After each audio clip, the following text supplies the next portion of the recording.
속보, 손흥민 10에서 10클럽 평점 9.38 MVP. BBC, 소니가 마지막 경기까지 이렇게 한다고? 셰필드 원정 경기 손흥민 예상 못한 한 동작 EPL 해설 경악한 이유 디귿. 토트넘 호스퍼는 2023에서 24시즌 프리미어리그에서 5위에 위치했다. 또 유럽 축구연맹, 우에파 챔피언스리그, UCL 진출에 실패했고 잉글랜드 FA컵, 잉글랜드 풋볼리그컵에서도 우승을 하지 못하며 무관을 이어갔다. 우에파 대회는 지난 시즌에 진출권을 따지 못해 나가지 못했다. 시즌 초반 엔제 포스테코글루 감독에 대한 기대는 컸으나 결과는 다소 실망스러웠다. 덩달아 손흥민도 실망스러운 시즌을 보냈다는 시선이 있다. 결론부터 말하면 아니다. 손흥민은 프리미어리그 35경기에 나서 17골 10도움을 기록했다. 득점 랭킹 8위이며 도움 랭킹은 공동 3위다. 17골을 더하면서 프리미어리그 통산 120골에 도달했다. 프리미어리그 출범 후 손흥민보다 골을 많이 넣은 선수는 딱 22명이다. 스티븐 제라드, 로메루 루카쿠 이상 121골, 바로 미치며 라힘 스털링 123골을 돌파하며 10위권대로 갈 수 있다. 프리미어리그 300경기를 넘어서기도 했다. 총 303경기. 토트넘 내에선 169골을 돌파하며 토트넘 구단 역사상 득점 단독 5위에 올랐다. 토트넘 공식전 400경기 이상 뛰며 전설의 길을 받고 있다. 개인 통산 세 번째 10에서 10도 주목해볼 기록이다. 최종전인 셰필드 유나이티드전에서 1도움을 추가하면서 10도움에 도달해 10에서 10을 달성했다. 2019에서 20시즌 11골 11도움, 2020에서 21시즌 17골 10도움에 이어 세 번째 10에서 10이다. 프리미어리그 역사상 3번 이상 10에서 10에 도달한 선수는 손흥민 포함 6명이다. 웨인 루니, 모하메드 살라 이상 5회, 에릭 칸토나, 프랭크 램파드 이상 4회, 디디에 드로그바 3회 밖에 없다. 이번 시즌만 보면 총 5명이다. 손흥민에 더해 올리 와킨스 19골 13도움, 콜 팔머 22골 11도움, 살라 18골 10도움, 앤서니 고든 11골 10도움, 20에서 10을 달성했다. 2023에서 24시즌 최고의 활약을 했다고 평가되는 이들이다. 영국 스쿼카는 2023에서 24시즌 프리미어리그 최고 좌측 윙어에 손흥민을 넣기도 했다. 이처럼 손흥민은 토트넘 전설을 넘어 프리미어리그 전설에 한 발자국 더 다가갔다. 손흥민이 프리미어리그 전설인지는 논쟁이 있지만 거대한 족적을 남긴 건 분명한 사실이다. 지금까지 그랬듯 손흥민이 출전하는 경기, 기록하는 공격 포인트 하나하나가 모두 역사고 전설로 남을 기록들이다. 전설의 길을 걸으며 2023에서 24시즌을 마무리한 손흥민에게 박수가 필요한 때다. 이 마력의 손흥민 없었다면 토트넘 추락했을 것. 선, 명실상부 토트넘 본체. 토트넘 호스퍼는 지난 22일 오후 6시 45분 한국 시간 호주 멜버른에 위치한 크리켓 그라운드에서 뉴캐슬 유나이티드와의 친선전에서 1에서 1로 비겼다. 손흥민은 선발로 출전해 61분을 소화했고 호주 관중들의 박수갈채를 받으며 교체 아웃됐다. 이렇게 토트넘의 이번 시즌 일정이 모두 끝났다. 토트넘은 이번 시즌 프리미어리그 5위를 달성해 유럽 축구연맹, 우에파 유로파리그, UEL 진출권을 따냈다. 잉글랜드 풋볼리그컵, EFL컵과 FA컵에서 모두 탈락한 가운데 유일한 성과다. 영국 90MIN도 토트넘의 한 시즌을 정리해봤다. 이번 시즌 최고의 선수로 손흥민을 뽑았다. 매체는 손흥민과 해리 케인의 파트너십은 손흥민이 어떤 선수인지 정의했고, 케인의 이적은 손흥민이 토트넘의 중심을 맡을 공간을 열어주었다. 라며 이번 시즌 초반 손흥민이 주장을 맡게 된 상황을 설명했다. 손흥민이 케인의 공백을 메우기 위해 최전방 공격수를 소화한 것도 언급했다. 매체는 이어 위고 요리스의 주장까지 대체하게 된 손흥민은 필요할 때마다 윙어와 최전방 공격수 모두 수행했다. 엔제 포스테코글루 감독 체제로의 안정적인 전환을 보장하는 데에 있어서 손흥민의 역할을 간과할 수는 없었다 라고 설명했다.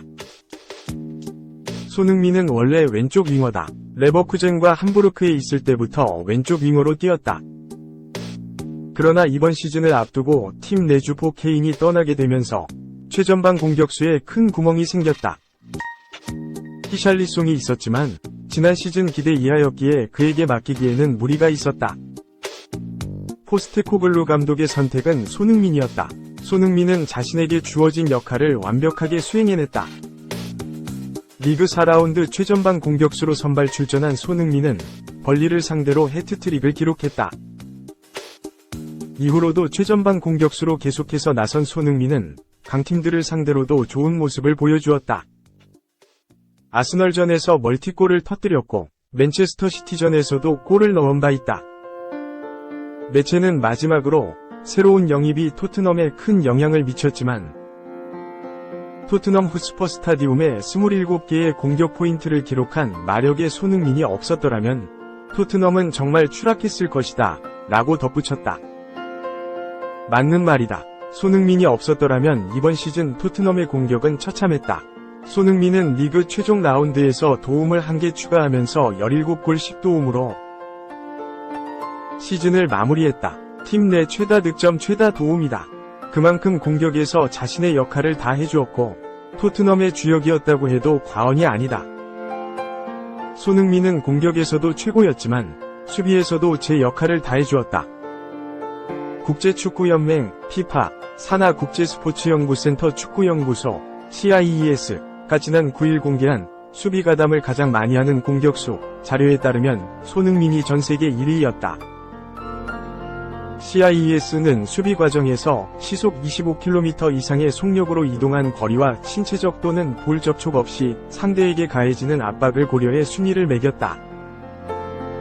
시속 25km 이상의 속력 관련 점수는 100점이었고 상대에 가하는 압박 관련 점수는 86.6점이었다. 종합점수 100점으로 손흥민은 2위에 올랐다. 명실상부 토트넘 본체로 떠오른 손흥민이다. 포스테코글루 감독은 다음 시즌에도 손흥민이 팀의 중심이 될 것임을 언급한 바 있다. 그는 손흥민이 다음 시즌 중심이 될 것인가? 라는 질문에 아주 대단한 질문이다. 라며 왜 그런 당연한 질문을 하냐는 듯이 반응한 적이 있었다. 3. 충격. 맨시티 핵심 더브라위너. 이적 준비 중. 새로 창단한 구단과 파격 협상 진행.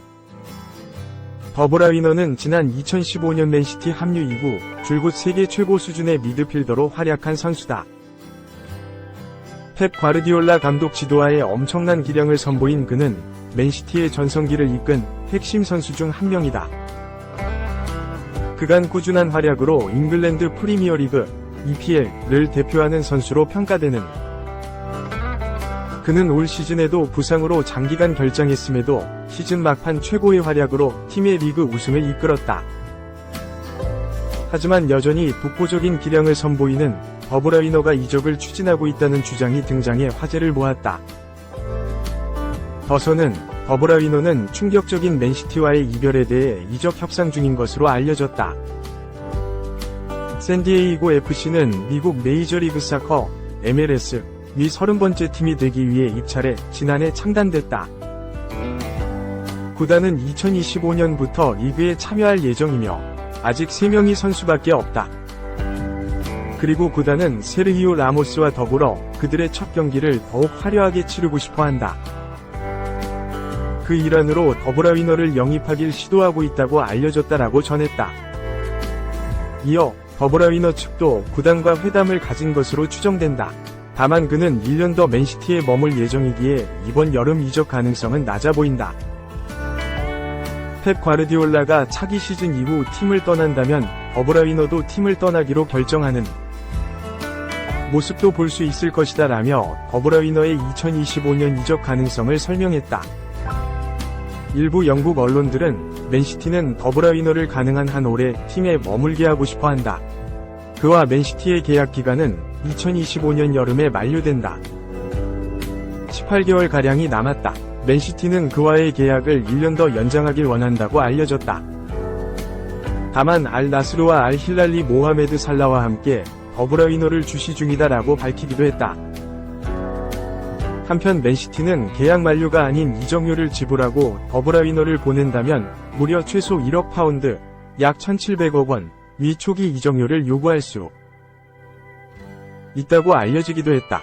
다만 2025년 여름까지 더브라위너가 재계약을 체결하지 않고 팀을 떠난다면 미국, 사우디도 이적료 없이 그를 품을 수 있다. EPL이 한 시대를 지배했던 미드필더의 시간이 조금씩 마지막을 향하고 있다. 그가 2025년 이후에도 맨시티에 남을지 아니면 새로운 무대로 도전을 택할지도 귀추가 주목된다. 4. 프랑스 대통령이 말해도 흔들리지 않는다. 레알 마드리드. 음바페 올림픽 출전 불가, 입장 고수. 영국 골닷컴은 23일 한국 시간 레알 마드리드는 음바페가 2024 파리 올림픽에 출전할 수 없다는 입장을 굽히지 않고 있는 것으로 알려졌다. 라고 보도했다. 음바페는 올여름 자유계약 FA 신분이 된다. 이미 직접 파리 생제르맹 PSG와 재계약을 맺지 않았다고 발표했다. 그는 자신의 SNS에 올해가 PSG에서 마지막 시즌이었다. 계약을 연장하지 않았다. 라고 밝혔다. 가장 유력한 행선지는 수년간 연결됐던 레알 마드리드다.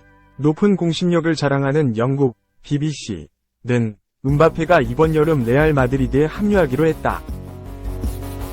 그는 오는 6월 계약 만료 후 팀을 떠날 계획라고 보도했다. 음바페는 레알 마드리드 합류 전 바쁜 여름을 보낼 전망이다.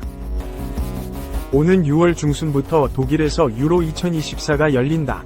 음바페는 프랑스 축구 국가대표팀 간판 스타로서 팀을 이끌 전망이다. 그런데 유로 2024가 여름의 끝이 아닐 수도 있다. 유로 2024 뒤엔 프랑스 파리에서 개최되는 올림픽이 예정돼 있다. 프랑스는 음바페가 조국에서 열리는 올림픽에 출전해 금메달을 획득하길 원하고 있다. 음바페도 올림픽 출전에 긍정적이다. 동시에 무리하게 출전할 생각이 있는 것도 아니다. 그는 나는 항상 올림픽에서 뛰고 싶었다. 내 욕망은 변하지 않았다. 라면서도 올림픽에 출전한다면 꿈이겠지만 출전이 허락되지 않는다고 해도 시키는 대로 할 것이다. 라며 입장을 밝혔다. 그러나 레알 마드리드가 음바페의 2대회 연속 출전을 원하지 않는다. 유로 2024와 올림픽에 연달아 출전하게 되다면 휴식은커녕 처음으로 맞이하는 프리시즌조차 제대로 소화하기 어렵다. 게다가 올림픽은 국제축구연맹 FIFA 규정상 클럽의 선수 차출 의무가 없는 대회다. 이미 레알 마드리드는 프랑스 축구협회에 서한을 보내 올림픽에 어떤 선수도 보내지 않겠다고 선언했다. 그럼에도 프랑스 에마니엘 마크롱 대통령까지 나서 음바페의 출전에 대한 욕심을 드러냈다. 그는 우리는 경쟁력 있는 팀을 만들기 위해 가능한 모든 것을 할 거다. 프랑스와 유럽 클럽에 자신감을 가지고 있다. 내가 말한 유럽 클럽은 바로 그 클럽, 레알 마드리드이다. 라고 이야기했다. 레알 마드리드의 입장은 변하지 않을 전망이다. 골닷컴에 따르면 레알 마드리드는 주요 선수가 부상을 입는 것에 대해 우려하고 있다. 레알 마드리드는 음바페가 유로 2024에 출전한 뒤 곧바로 팀에 합류하길 원한다.